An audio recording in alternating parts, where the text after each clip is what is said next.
Because I'm here to tell you, it's tough. It's tough as hell to be a super success.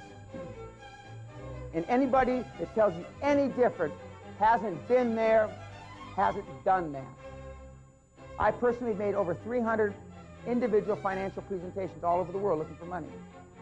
Another new rule, and we're going to talk about raising capital in a few minutes, but there is somebody, someplace in this world today that will finance every Rufus deal in this room. But it's your job to find them. Well, let me give you a little hint. The biggest difference between me and the audience, high-performance people that are mega successful and the audience, is that we do things that make you feel nauseous. We do things that make you feel uncomfortable.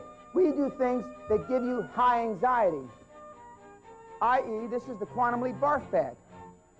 Normally, we have one on every seat, so you can carry in your purse or you can carry in your pocket like I do. Because whenever I start to get uncomfortable, I know that I'm making progress. Quantum Leap barf bag. We have these between a high-performance person and most everybody else, is that they have worked on making sure their emotional checkbook is never overdrawn. And you get that by having good self-esteem for yourself, working on your self-esteem, and helping others build their self-esteem. Because I've already said 2 or 3 times, the more self-esteem we give, the more that we will receive. Most unsophisticated business people, ladies and gentlemen, spend too much time planning. You Lotus 1, 2, 3 these things to death.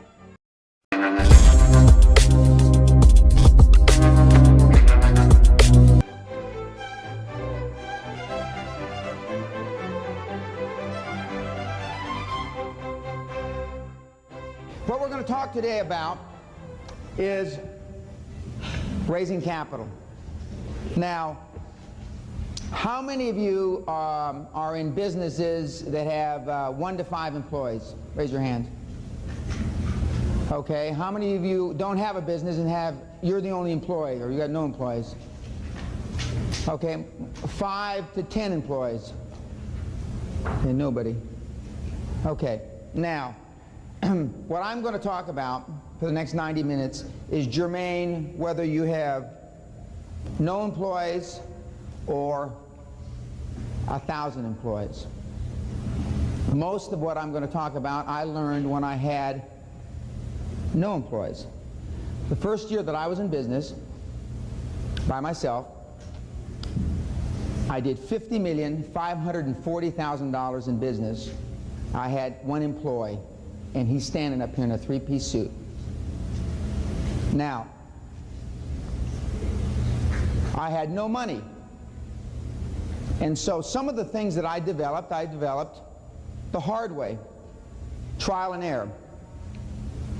How many of you have made a financial presentation to some sort of financial institution looking for money in the last 12 months? Okay, in the last 1 month? In the last week? Okay. This morning? Well, a couple of you pitched me this morning, so I mean, I'm about like a financial institution, so. Well, that's not enough, ladies and gentlemen. I've made over 300 one-on-one financial presentations on 5 continents. I've been turned down more than this room cumulatively for money. But as I alluded to yesterday, somewhere, someplace, there is a doofus financial institution, and I've heard some funky deals in this group. You have got, not weirder than I've ever heard, but you've got some weird deals in this group. But as weird as they are, you can find somebody to give you money. How many of you live in a community that they've opened up a new bank in the last 6 months? A new branch of a bank, okay? Why do they open up a new branch? Why does B of A or Bank of Georgia, why do they do that? Do you realize when a bank opens up a new branch, that branch has no customers?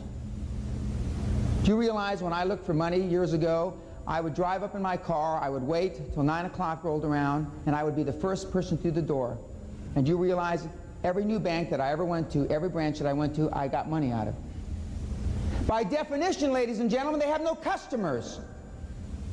When Johnny Carson, the former host of The Tonight Show, opened up his bank in Beverly Hills, I was the first customer on the books. I rolled up in my limousine. By this time I had a limousine. My chauffeur woke me up at 9 o'clock and said, "Boss, it's open." I went in there, and a guy named Mark Stasinas, who was the vice president general manager, made me a loan. I was the only person in the bank until about 10:45.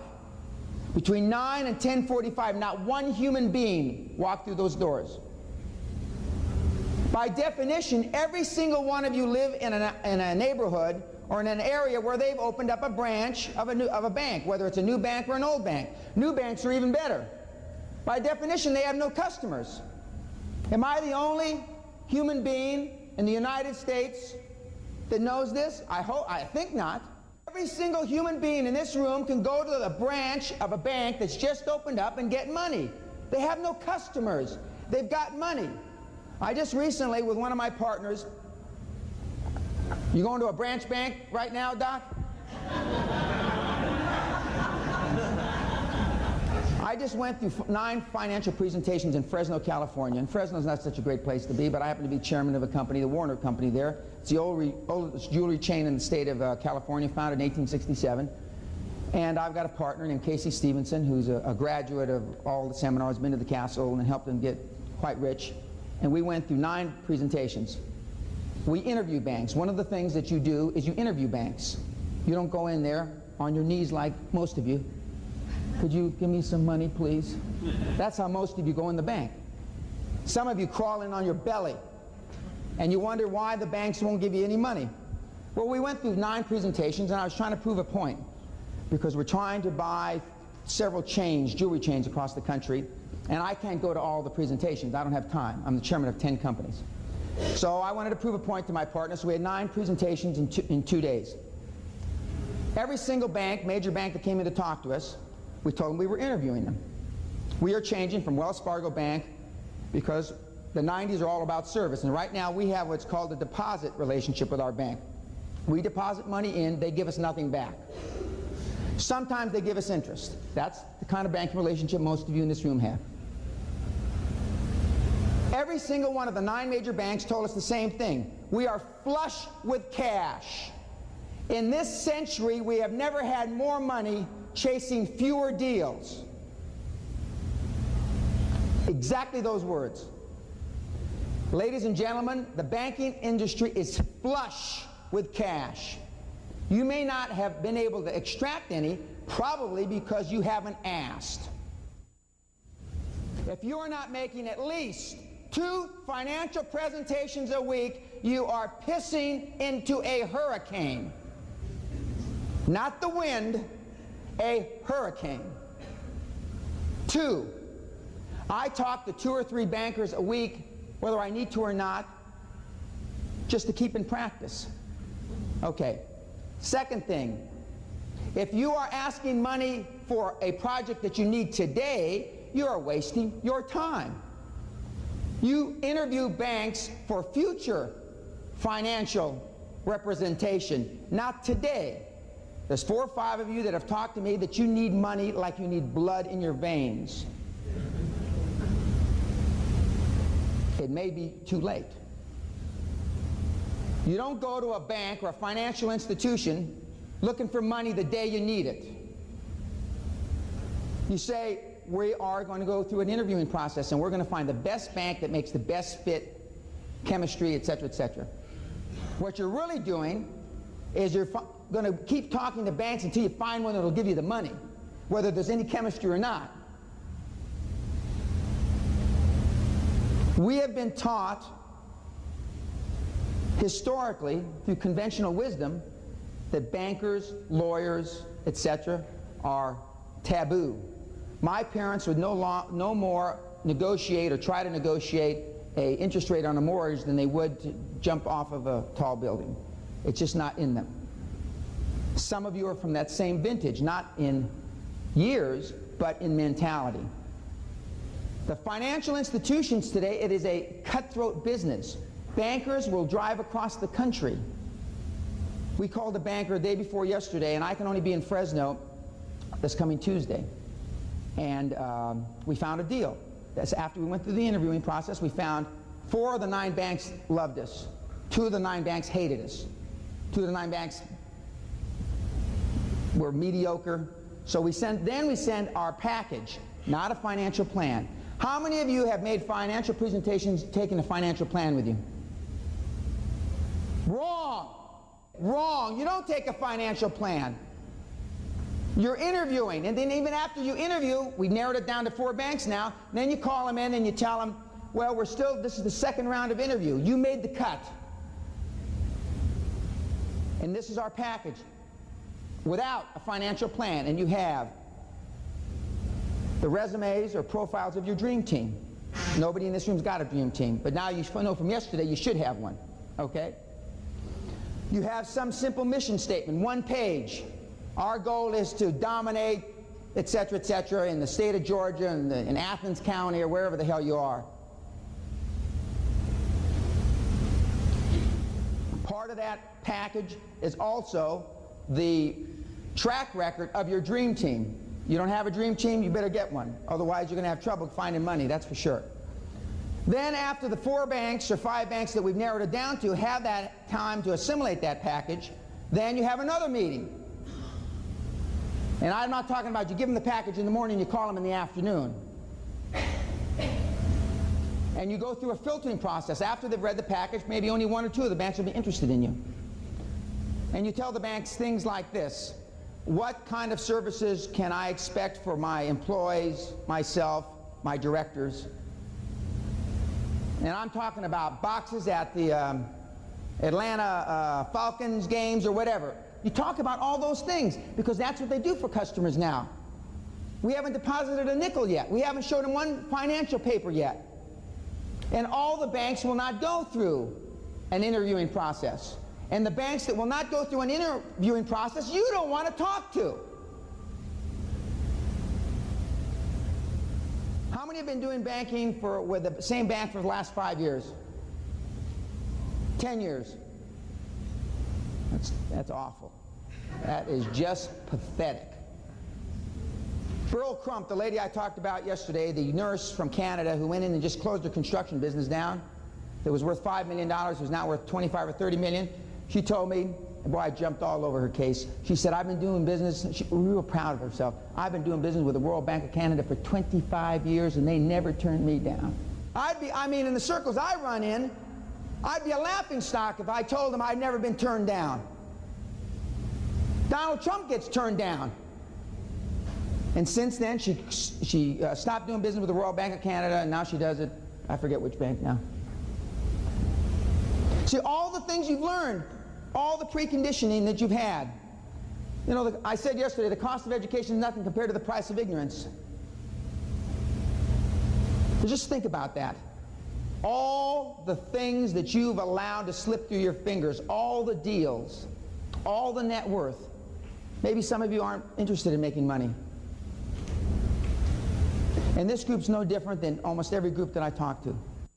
All the preconditioning you've had, your life, is wrong. Is absolutely wrong. Now,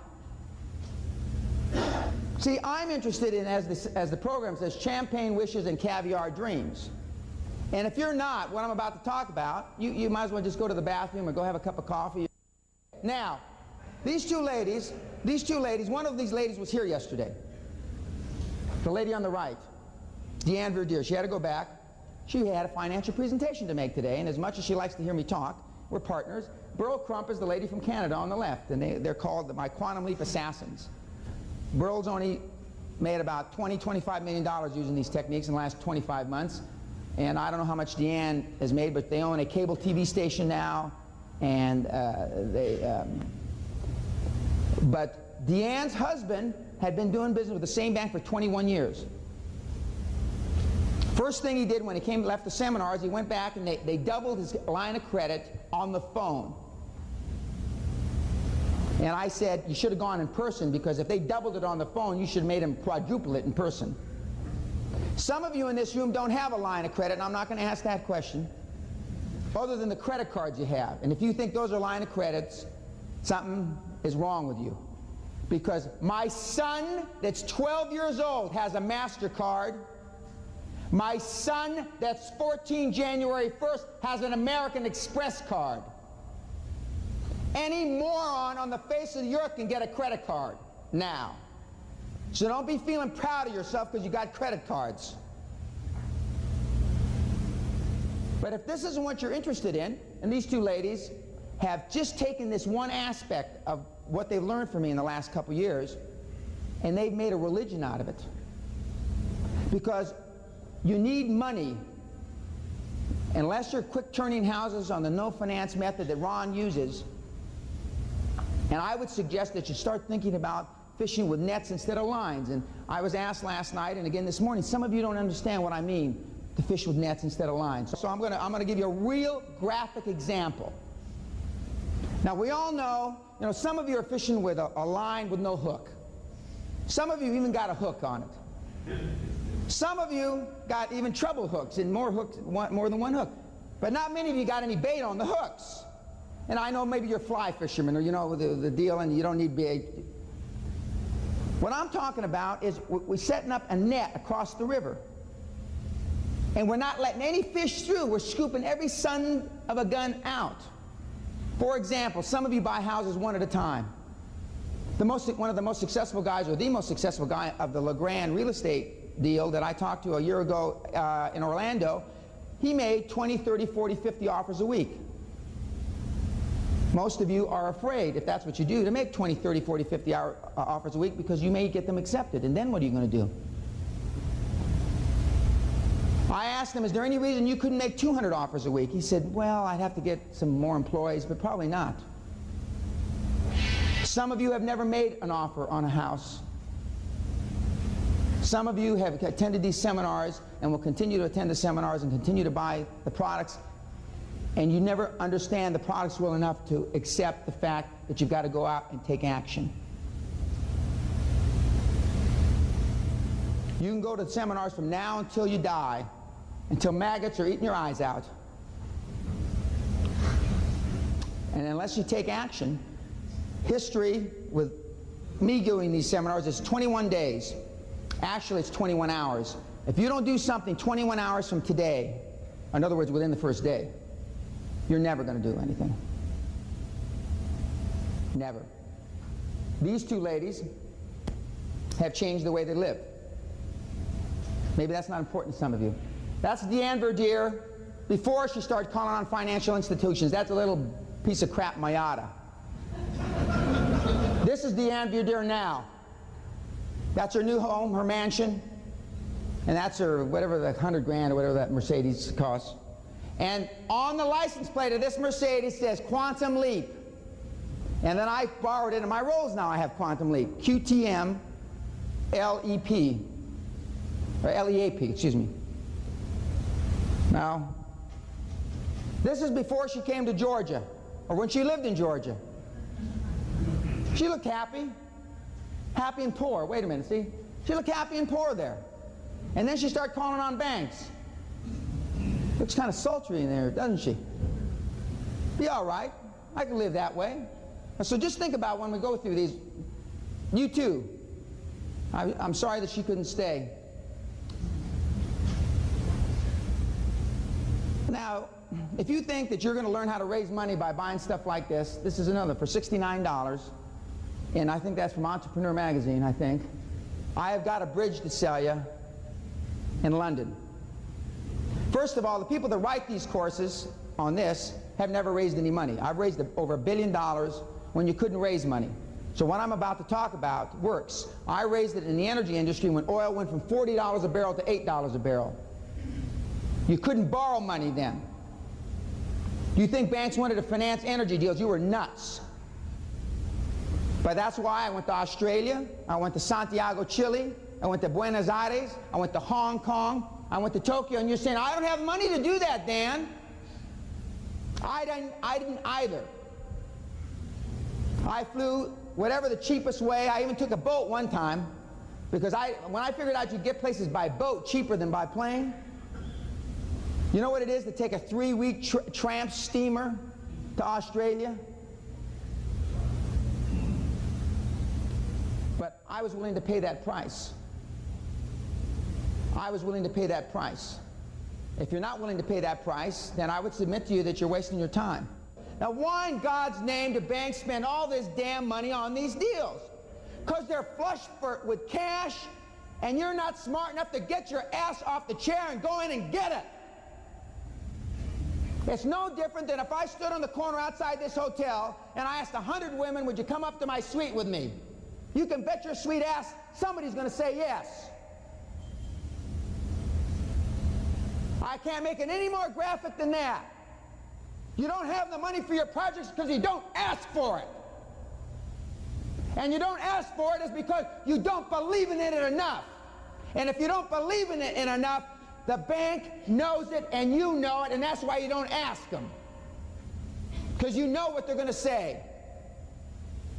If you don't go in with as much enthusiasm as you're seeing me show here, the chances of you getting what you want out of a financial institution are next to zero.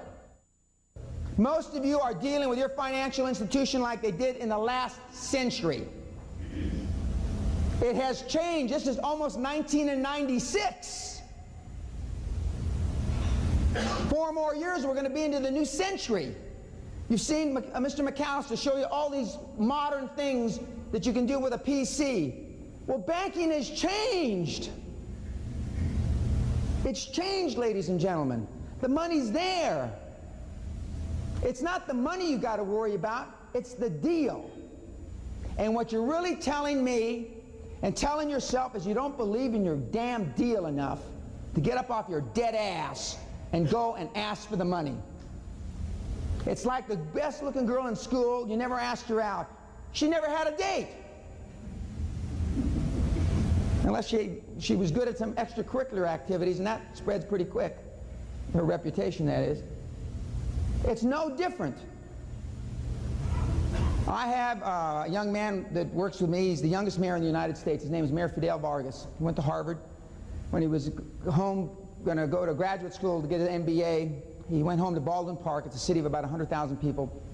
And he felt so strongly, he postponed going back and get a master's, and he ran for mayor when he was 22, and when he was elected, he was 23, youngest mayor in the United States.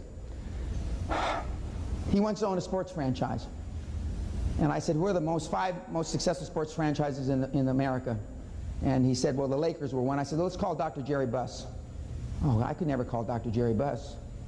Get your ass on, call Dr. Jerry Buss. We called him 3 times. He called him. 3rd time he got through to one of his administrative assistants. To make a long story short, Jerry Buss had him up to his box, talked to him, spent 5 hours with him. Jerry Buss said, because I made him ask this question, how many times have you been called Dr. Buss? You are the first person in 25 years that's ever called.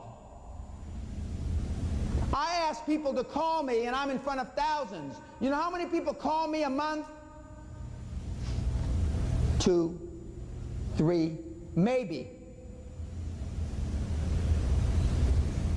This group's no different. I told Dr. Walker, who picked me up at the airport yesterday, or whenever I flew in, nobody's ever offered to pick me up at the airport, and I spent 3 hours with her talking about her deal. Nobody. And I ask people to call me. My number's 1-800-QUANTUM.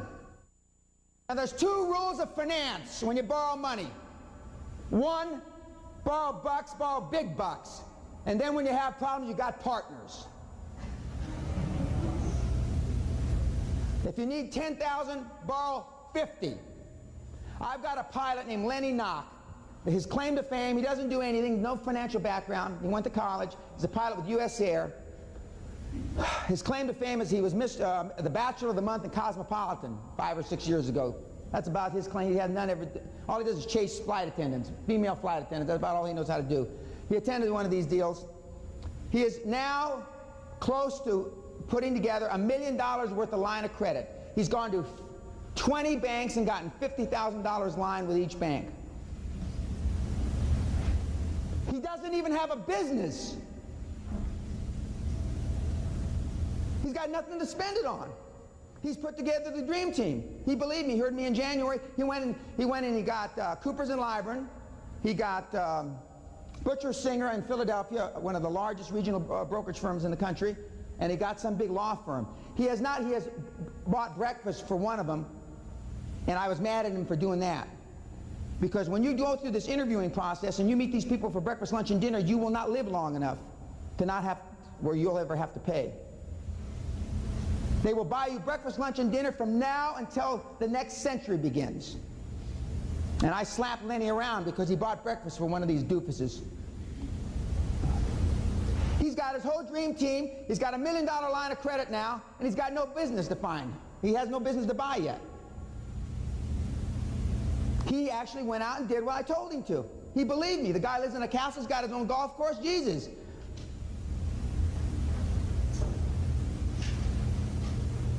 And if 1 or 3 or even 5 over prime makes a difference in your deal, the deal's too tight. There's no margin for error and there'll be errors. If your deal doesn't pencil out, or the difference between 3 over prime and 5 over prime kills your deal, throw your deal in the trash can. Because there are going to be errors, there are going to be mistakes. You plan, God laughs. Man plans, God laughs. Well, my deal's got 17% cash on cash, Dan. The bank knows if your deal's only got 17% cash on cash, it's not going to float. Why do you think they all want additional secondary source of payment, collateral, etc., etc.? Because they know your numbers aren't worth a damn. That's why. I've never seen a set of numbers that were right in 25 years. So yours aren't going to be the first. I said this yesterday. If your deal is so tight that that makes a difference, your deal's no damn good. But instead, you'll try to fix it. Well, I'll make it better, Dan, instead of turning the key even on a concept.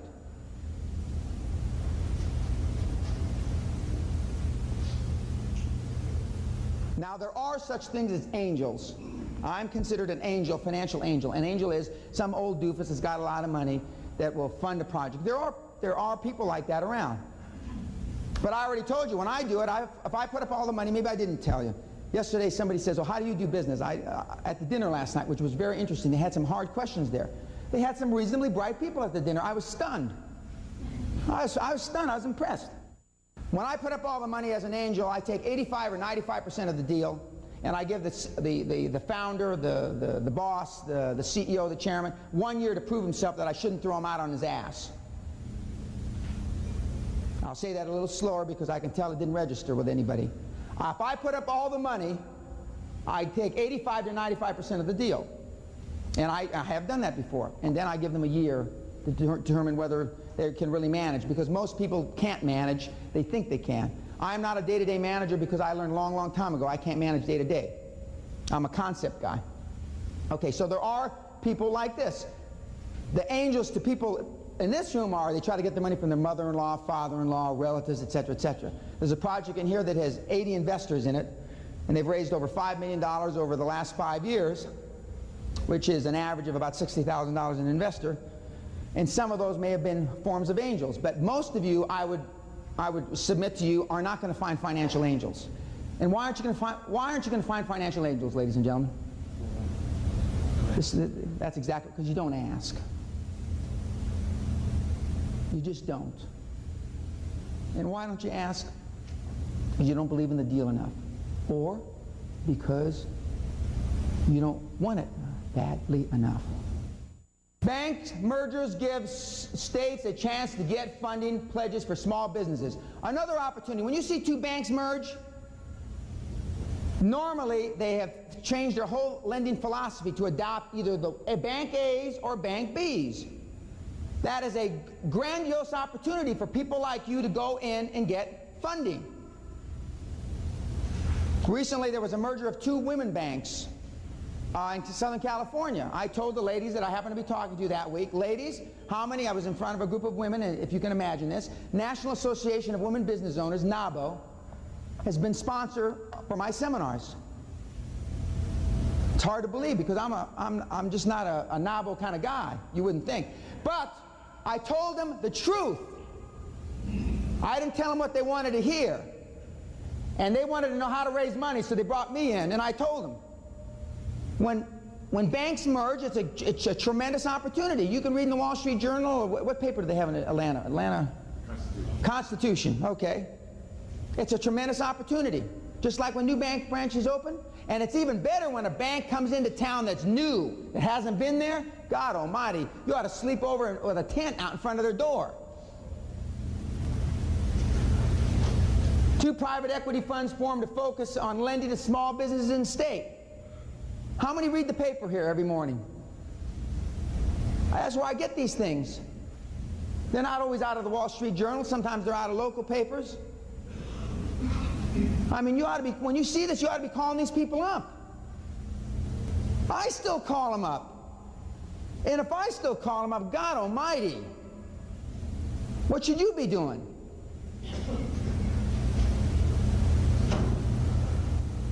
Now I'm going to go through some key things about raising money. My partners that I'm in business with right now, they practice financial presentations. Then I play the banker, even if I'm on the phone, and I listen, okay, and I ask hard questions. You will think of all the questions that a banker would ask you. They're pretty simple. But if you practice them, I used to practice asking out a girl on my first date. I went to my 30-year high school reunion 3 years ago, and I sat next to this girl, and she looked like my grandmother. Years had not been kind to her. And I told my wife, I said, to think I used to practice in front of a mirror to ask her out. But I practice. I still practice.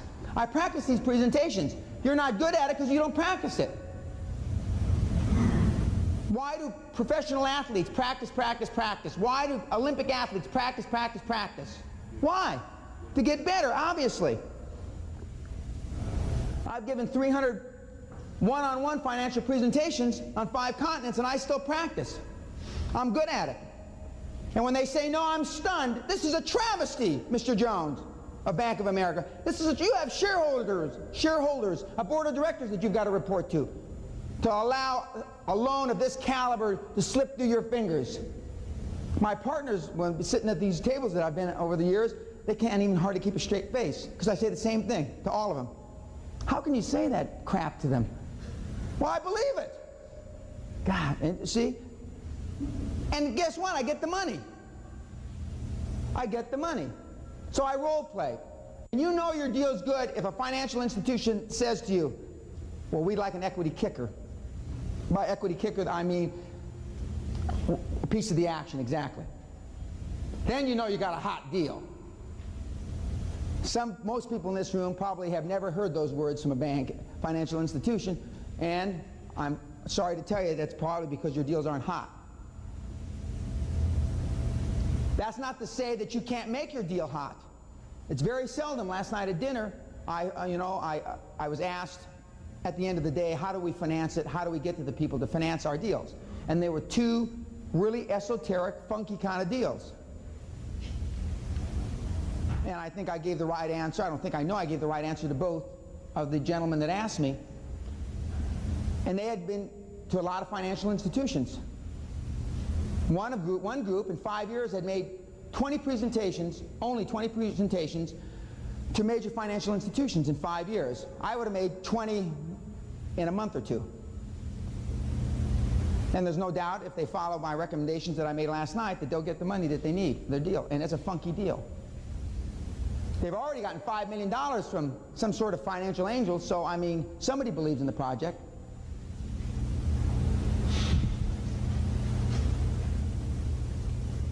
You always want to borrow more than you need. Always, always, always. Why, Dan? If they're asking intellectually for me to be honest, how can I tell the bank or the financial institution that I want more? You know why you can tell them that? Because you really don't know how much you need. You're only guessing. You think you need $50,000, you probably need $250,000. You think you only need $1 million, you probably need $3 million. So you're not doing something intellectually wrong by asking for more money than you think you need. For those of you that have that cross to bear.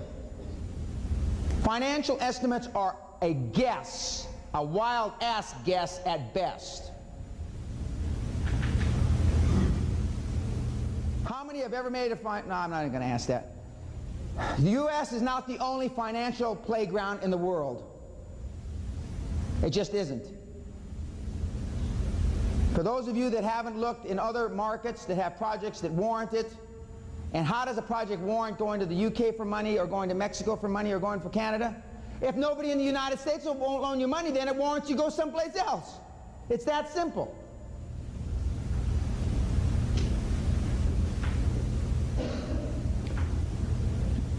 During the interviewing process, you want to develop a relationship. And how many deal with banks today that are what I call pool lending, where the lending decision is made at some regional place? You know? Okay, nobody knows. You want a banker that can make the decision himself. One of the first questions I ask in the interview is, what is the lending limit of your banking institution? When you ask that question, you will separate yourself from 99.999% of the people he's ever talked to. I've heard bankers tell me, I've never been asked that question in my entire career. What is the lending limit of your miserable, scrawny bank? Then when he starts stuttering and he starts salivating, then you say, secured and unsecured limit.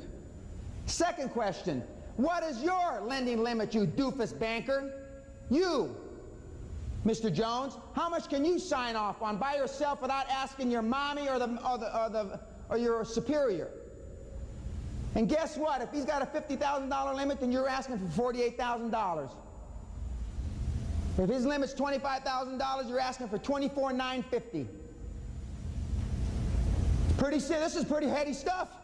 This is pretty hard. And if he can't make a credit decision, then you don't want to talk to this doofus anymore. You want to talk to the man, as they say. And if it's a committee of two, then you want both of them present. If it's more than a committee of two, you want to go to another bank. At all costs, you want the lending decision on a local basis, because your deals aren't good enough to compete. I don't borrow money from B of A anymore because every 60, 80, 90 branches has one regional center. And I got to compete for money. And I don't like competing for money. Because banking, at the end of the day, is a personal relationship. If my chemistry is good with you, and it's not good with you, one, I probably won't get the loan, and two, when we have a problem, because she believes me more than him, she's going to cut me some slack. That's the way life is.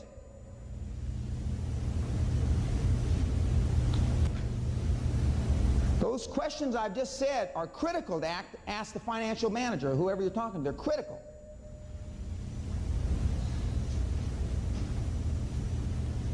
I've already said you don't go in with a business plan. In 25 years, ladies and gentlemen, I have never written a business plan. 25 years. Never.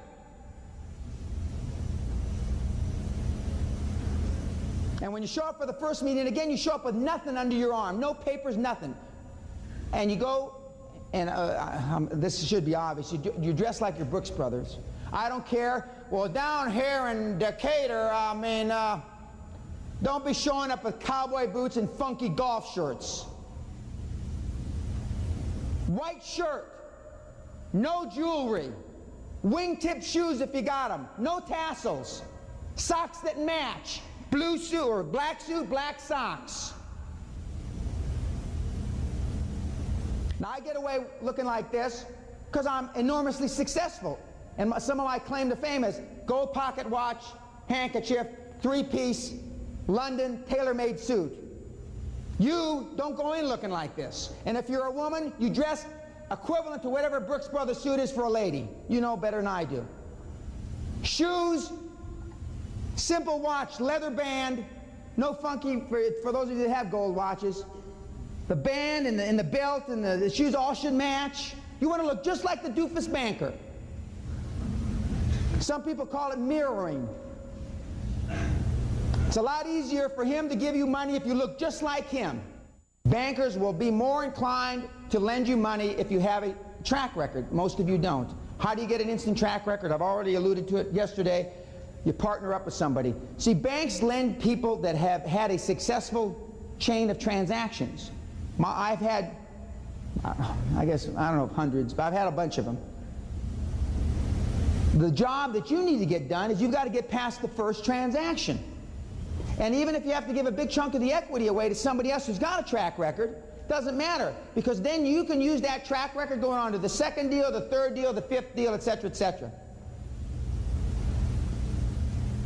Most of you lack the skills to sell your vision with clarity because you don't practice, and the travesty really is because you don't believe enough in it. You just don't. And if what you're trying to finance isn't your dream, isn't your vision, I mean, the banker or the person on the other side of the table sees through it clearly.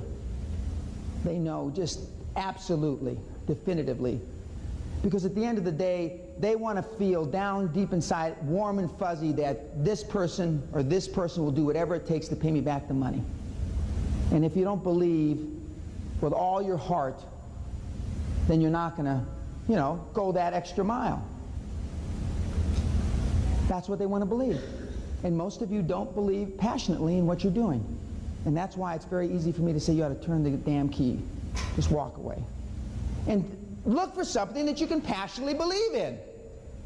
Is that so difficult? You want to position yourself, and I already talked about this yesterday, audited financials, probably hardly anybody in the room's got them. If you had audited financials, you doubled your opportunity to borrow money. And if you have audited financials from Big Six, you increase it another 25%. It's that simple. In a small town, you want the other banker to know that you're seeing the other banker. In Graham, Texas, I'd go to lunch at the club where everybody went on Tuesday and Thursday because I knew that Tuesday was Rotary, Thursday was Kiwanis, and I knew the doofuses either belonged to one or the other, so I'd be sitting there with the other banker from across town. You can do the same thing in big cities. The secured lender is the financial Bible for financial institutions. I would definitely suggest to you that you should subscribe to it. Every funky bank, financial institution in America is listed.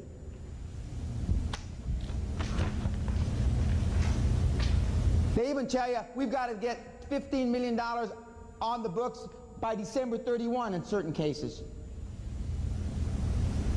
These are the kinds of things that we go through definitively at the Raising Capital seminar, but start looking in the backs of the Wall Street Journal or the local papers. There's people that are trying to lend money. They want to lend money. IRA accounts are great sources for funding, for real estate deals especially, to the extent that you're doing real estate. That's your individual retirement account. For those of you that don't know what IRA, the guy laughs. I bet you some don't.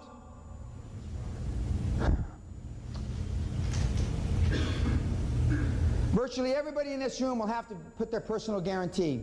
If you aren't willing to put your personal guarantee on a transaction, then don't waste your time going to banks.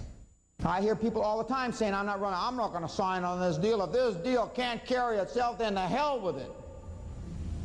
But you're really saying the hell with you. Everybody in this room, unless we got some sleepers here I haven't met, is going to have to put everything they own on the line vis-a-vis collateral. There's probably not a deal in the room that can stand on its own here. I haven't heard one yet anyway. If you got any sleepers, make sure you see me before I leave. And if you're not willing to, and the bank on their side arguing for them, if you're not willing to put your neck on the line, then I don't want to loan you the money. Because if you don't believe in the damn thing enough, why should I? I'm not going to be there running it every day. You are. I've rolled my financial net worth 10, 12 times. I've been on my back financially, counted out dead 5 times. Now 85% of my money's in an irrevocable trust, so I can't roll it. But the other 15% I sure as hell roll. There are red flags in deals that banks look for. 1, I've already alluded to whether you're willing to put your neck on the line. 2,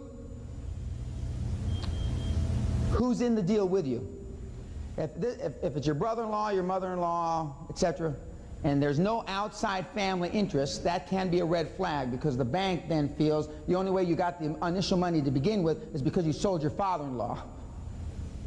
That is not a real good indication of strength of a deal, because everybody's in the same family. Doesn't necessarily kill a deal, but I like to see more than one last name across the page. And I don't mean for the women that use their maiden name. I don't mean it that way.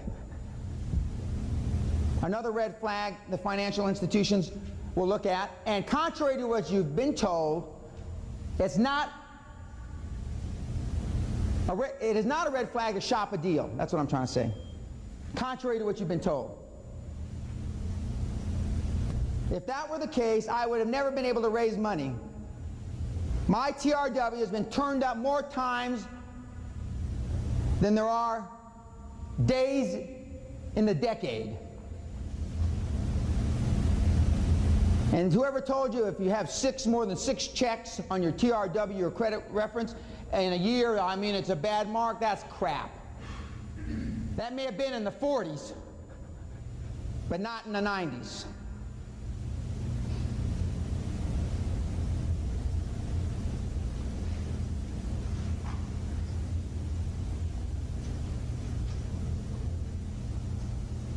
Now, I put down evaluation of business plan because even though I tell you you don't need a business plan, everybody in the room is probably going to use one anyway, because you don't believe me. So if you do, you can have a business plan made up in between 3 and 10 minutes. All you have to go is there's 50,000 software packages. You just go out there and plug in the numbers, and it zips out all the boilerplate junk, and you got a business plan. Now, my recommendation, and when I say that, it really means morons, please, God, listen to me. You ask the financial institution, the banker that you're talking to, do you think you could give me a copy of a proposal that has been passed through and okayed by the bank, and you can redact? Redact means blacken out the names. And you know what? They'll say yes. And they'll give you a business plan that actually worked. Then you don't even have to write one yourself. And they'll give it to you because they'll be proud of oh yeah, this is a deal that I got through and everybody said I couldn't get it through. And then they'll give it to you. And at least half the time they won't even blacken the guy's name off, which is awful because they've got laws against that. And then you can call the guy, go to see him, and say, hey, where did you have a problem with this deal? And then he'll be proud as hell because it got through. He won't even be pissed off because the bank gave his name. How simple can I make it? You know what? Because you want me to go there and get you the money. See, that's what most of you are thinking. Gee, if Dan was, you don't need me because you pay through up the nose when I'm in the deal.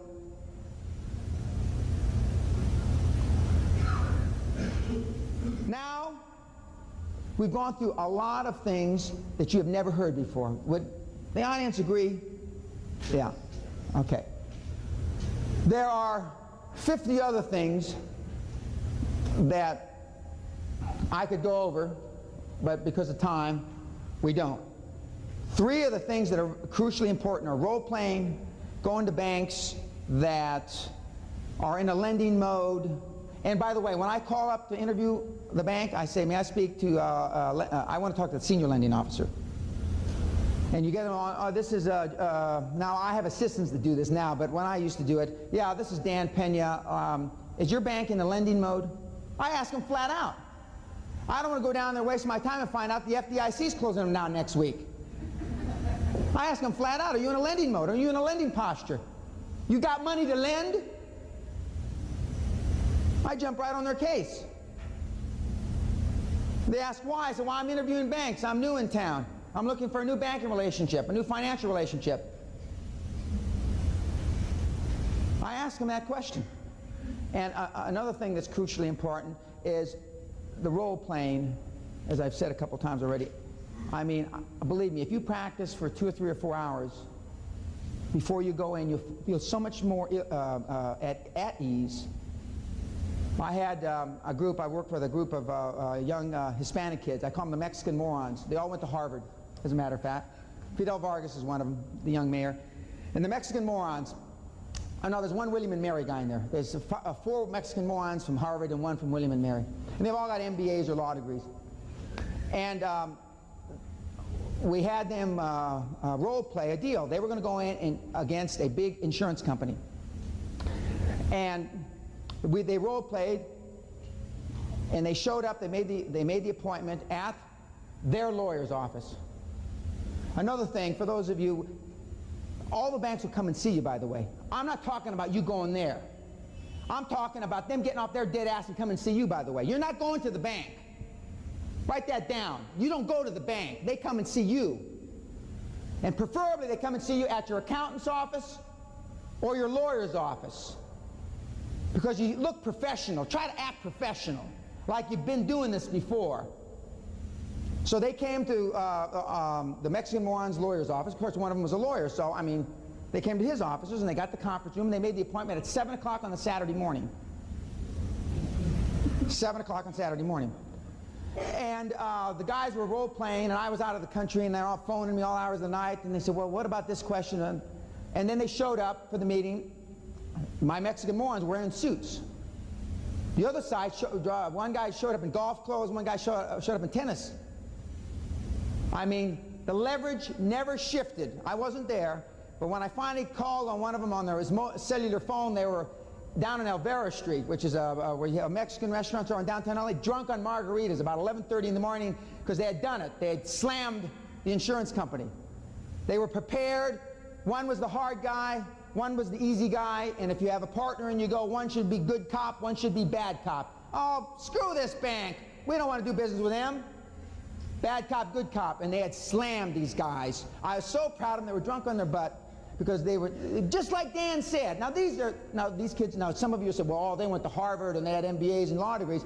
They're 24, 25 years old. They're kids, babies. I don't care where you went to school, you're still a baby at 25. And they slammed this insurance company. They were so proud of themselves. It worked, it worked, it worked. It does work. So role play, practice. And again, the cost of education is nothing compared to the price of ignorance. You are getting more good stuff about raising money here than you've had in your miserable lives. I told a man outside, of all the stuff I do, and we just developed this program this year because I thought everybody knew this. Boy, was I wrong. I thought everybody knew everything that I'm talking about going to banks that just moved into town. Nobody knows it. And that's why, partially at Doug's insistence and some of our other disciples, we developed the program. It's, for the people in this room, it's easily, not taking anything away from anybody that anybody else said, it's easily the most important thing that you'll hear during this conference, is how to raise money. Because virtually everybody in the group is looking for money. And it's easily the most controversial subject that you'll hear today or yesterday, because it's perceived by you guys as the hardest, when in fact it's the easiest. Conventional wisdom, ladies and gentlemen, is almost always wrong. It's almost always wrong. The methodology that I've described here in the last 60 minutes enabled me to do the following. I say insurmountable tasks because that's what people have told me they were insurmountable. They weren't insurmountable because I did them.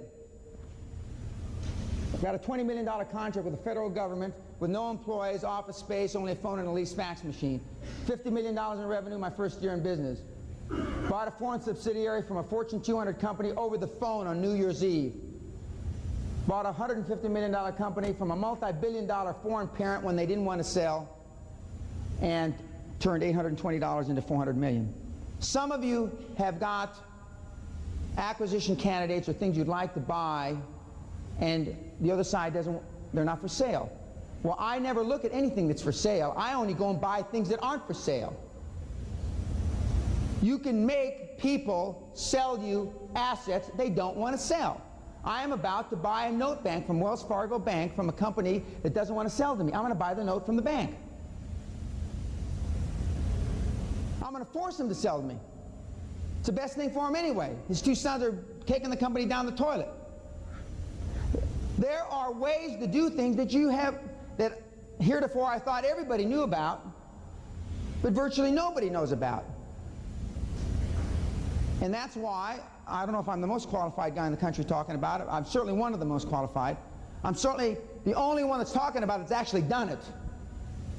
Ross and those guys don't do these seminars. About this tall. But when he's feeling short, he stands on his wallet.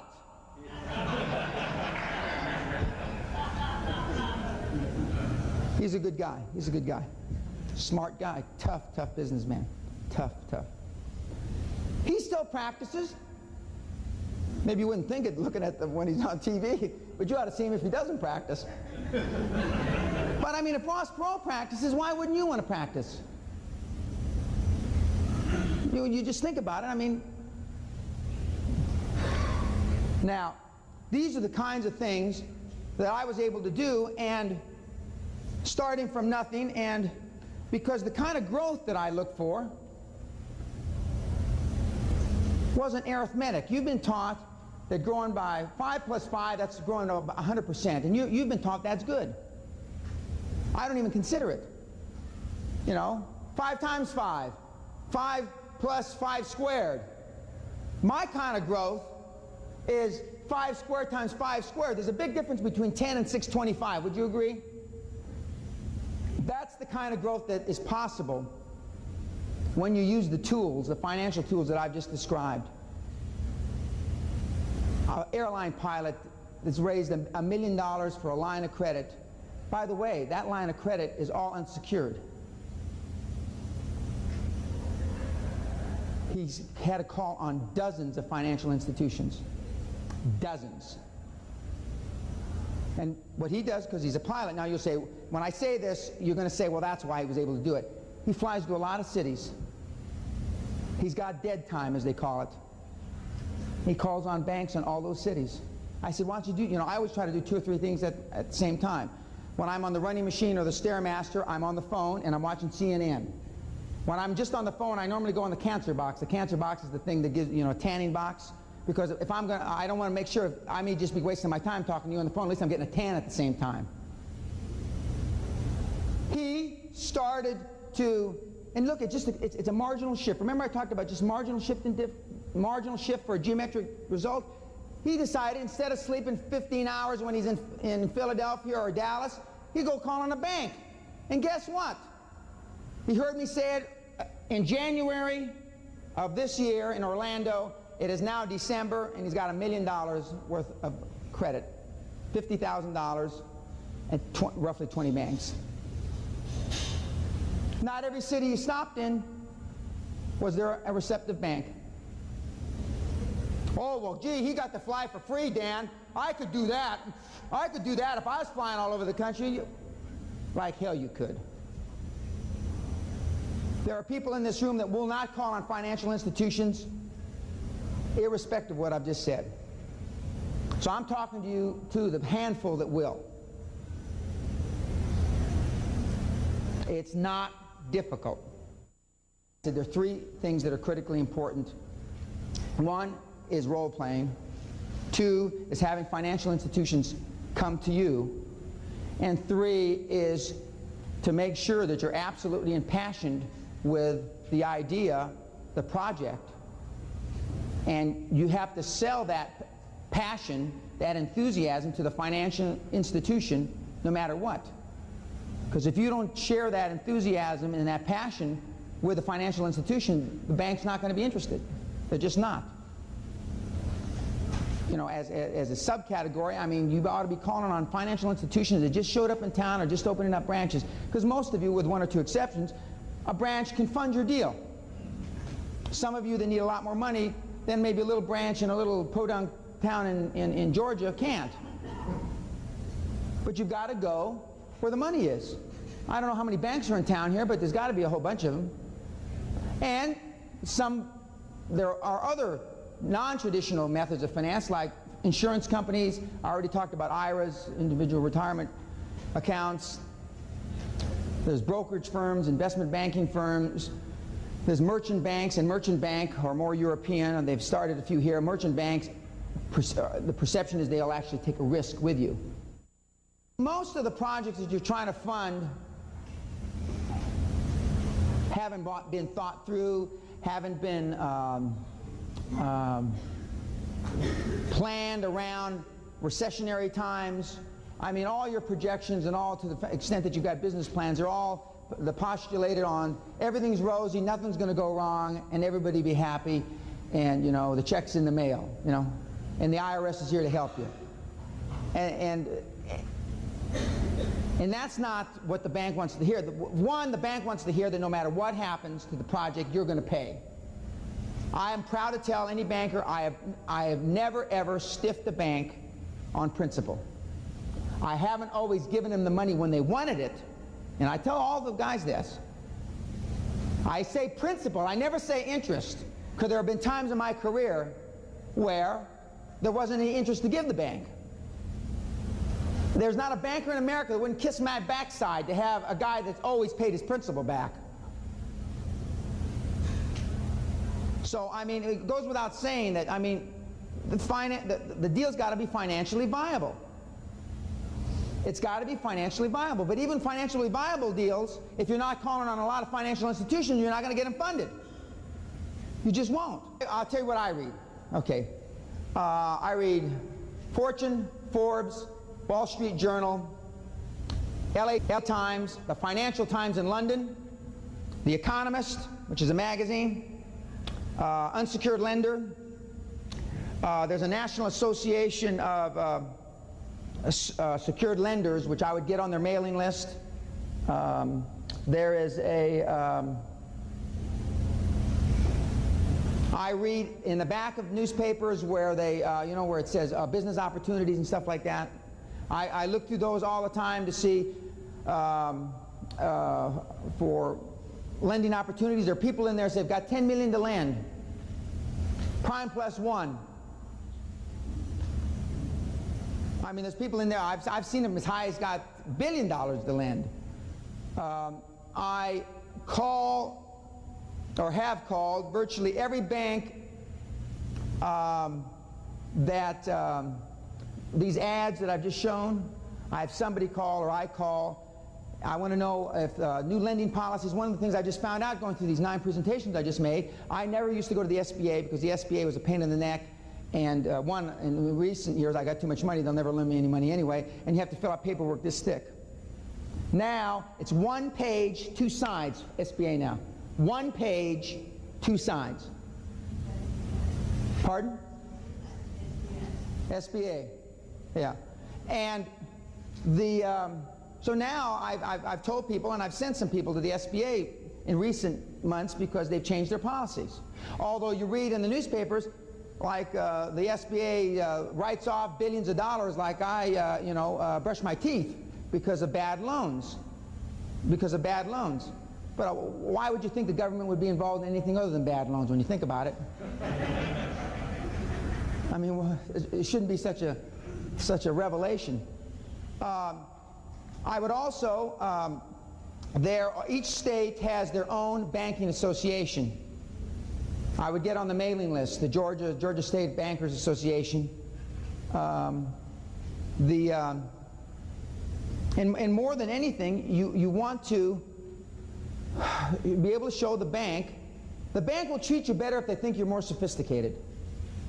The bank will treat you better when, you know, if you come in like a doofus moron, they're going to treat you like a doofus moron. And you become more sophisticated with financial institutions by talking to a lot of them. You know, I get letters or voicemails. Well, I went into the bank and they asked me for a business plan, and I sent them back, how many banks did you call on? 1. Whenever I get questions like this, I know they called in the first bank they went to, the guy wanted a business plan, so they didn't call in anymore until they called me. Didn't work the first time. I would submit to you, make 4 or 5 appointments a day. Oh, another thing. You don't want to sit, I mean, you want these meetings to be 30, 45 minutes max. You don't have all day. See, most of you do have all day. You sit there and beg all day for money. Like a dog for the soup bone. 30, 45 minutes, and you let them understand that you're going, you know. And what I like to do is I like to stack them up in the foyer. I run behind, try to run 10, 15 minutes behind, so one banker sees the other banker coming in. I stay at but I can't think of the club I belong to in New York now, but anyway, I stay there. And Union League Club, yeah. And I have them there in the little in the boardroom, and I've got them sitting outside. Merrill Lynch, Bank of America, Citicorp, Bear Stearns. Now, admittedly, it's easier for me. There's no question about that. I'm not trying to mislead you. But it's not impossible for you. I mean, business, it's not that difficult. It just isn't. You know, it's like there's a Tyrannosaurus Rex outside. Okay, well, we better get 8 or 9 of the guys to take care of this. Like in caveman days. It's no different. It's no different. Remember what I said yesterday, absence of evidence is not evidence of absence. Just because you've never experienced it doesn't mean it doesn't happen. A lot of you, if not most of you, are scared to death, and that intellectually you understand what Dan has just said, and emotionally you can't write the check. I'm telling you, the banks are flush. They're flush with cash. This morning, as we speak right now, I have partners in Fresno, I started to say this earlier, that are meeting with a bank that they wanted me to meet with them on Tuesday. I can't be there next Tuesday, or they can't be there next Tuesday. And they said, well, can we meet tomorrow, which is today? And they said, well, Mr. Pena won't be here. I said, well, I mean, we already met Pena because we've already taken him through the interviewing process. And he said, well, why do you want to talk to us? He said, we've got a chain we're going to try to buy before December 31. He said, oh, God, well, the team that we need, we can own it. Oh, 8 o'clock tomorrow morning, is that all right? We can get Pena on a conference call. They wanted to plug in and I probably should have done it. They wanted to plug in a conference call to this meeting. I probably should have done it. So you could have, because you're just sitting there, you still don't believe me. I should have, but I didn't. Because if I got rough with the bank, you know, which I can, I'm sure you can appreciate now, I can get rough with the bank. But, so they're meeting right now, and so when I get to the airport, I'm going to plug into them, and I'm going to call the bank and ask how the bank went. And one of the other things that I would recommend is you ask the bank, you know, how can I make this presentation better? You also start with the mooch bank first, the bank that's least likely to loan you money, so you can practice. Then you ask them, how could I make this presentation better? And they'll tell you. Well, first of all, if when I shook your hands were clammy. Most of you, when they go in to shake, I wouldn't shake the banker's hand if I were you, because most of your hands are clammy.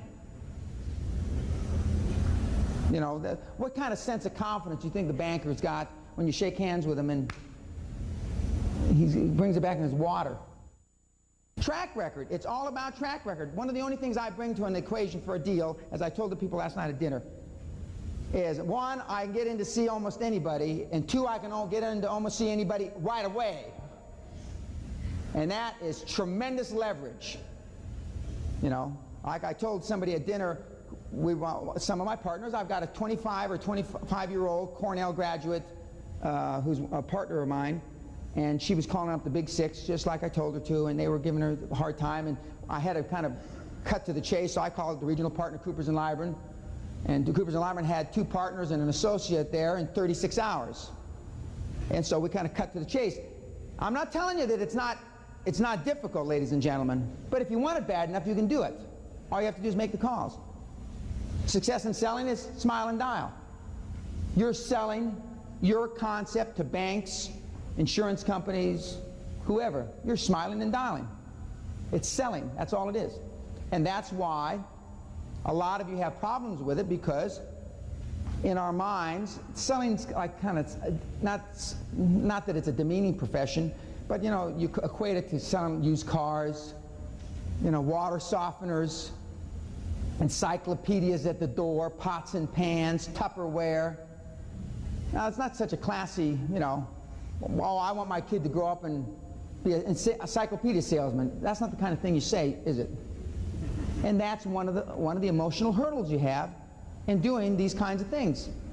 I'm a salesman. I just sell big things now. I'm a concept salesman. I'm a great salesman. There's not too many better salesmen in the country than I am. But I took my skills from selling door to door, selling insurance. No, I sold real estate first, I guess. Sold insurance, stocks and bonds. Then I sold companies. Then I sold banks, and then I sold countries. I've done business. I've sold the U.S. government, the Indonesian government, the Japanese government, the Kuwaiti government, the Chilean government, the Israeli government, the Canadian government. I've just taken my skills. After you're selling governments, not too many people to sell. Now I've started back at the bottom again. I'm trying to sell guys like you. It's a bitch. It's a bitch. I mean, because this is as tough a sale. This is as tough a sale as I've ever tried. Trying to convince you can really do it when you know you can't. You don't think that's hard? I was talking to a guy here that wants to make steel frame houses. And I told him, he says, well, intellectually I believe it because you told me, but I don't believe it because I haven't done it. And that's basically where most of the people in the room are. Bad credit. I'm not going to ask you how many have bad credit. That's not fair. Okay. Okay. I used to ask that question, but now I'm a kinder, gentler Dan.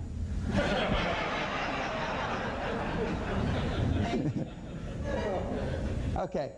Bad credit. Then it's imperative that you partner up in joint venture with somebody that doesn't have bad credit. You're going to have to give part of the profit away, but that's all right. After you've done a deal or two with a joint venture credit as your lever or leverage, then you can go back and you can do them on your own again. It's imperative that you partner up with somebody, bad credit. Although there are financial institutions, not in this country, that won't matter that you have bad credit. There are. You can borrow money in South Africa now. I don't care. No credit, bad credit. As long as you can walk and breathe. But not many of you will go to South Africa. You want to visualize in your mind that they're going to say yes. They're going to say yes. They're going to say yes. You, in your presentation, well, when the bank accepts this, and when we start funding it, and you want to presuppose the positive all the way through the presentation. You want to use the words like in selling insurance or selling, you want them to start getting their head nodding yes, yes. So your presentation should be based upon things that they can say yes. You're in a lending mode, aren't you? Yeah, yeah, okay. You've made loans like this before. Yeah, yeah, okay. You have the authority. Yeah, yeah, okay. I already told you I've got a $50,000 limit. You're only asking for $49.99, Yeah, okay. You're comfortable with this loan. We've gone through, yeah, I see no problem. You want them to start saying yes as many times in the presentation. That's why you ask them for their business plan that they had approved prior, because they're feeling proud. They're puffed up like a show dog. You can do this. You can, if you have a dream and it's that clear in your mind, you can get money from any financial institution in this land. If your dream isn't that clear in your mind, you're going to have trouble. If you can't clarify your dream that clear in your mind, then you're trying to finance the wrong thing. And the bank will know it. If this is not a full-time job for you, furthering your dream along, then it's the wrong project. I've done this a lot of times. I've been in front of a lot of audiences, and I've seen a lot of successful people raise a lot of money. But they've always had something, maybe not a castle with a big manicured estate like I have, but it's got to be something like it. It may be a bigger house, maybe a college education for your kid, it may be something. But if it's not crystal clear in your mind, then it's not going to happen. And if it is, though, it will happen and you'll raise a lot of money. Thank you very much.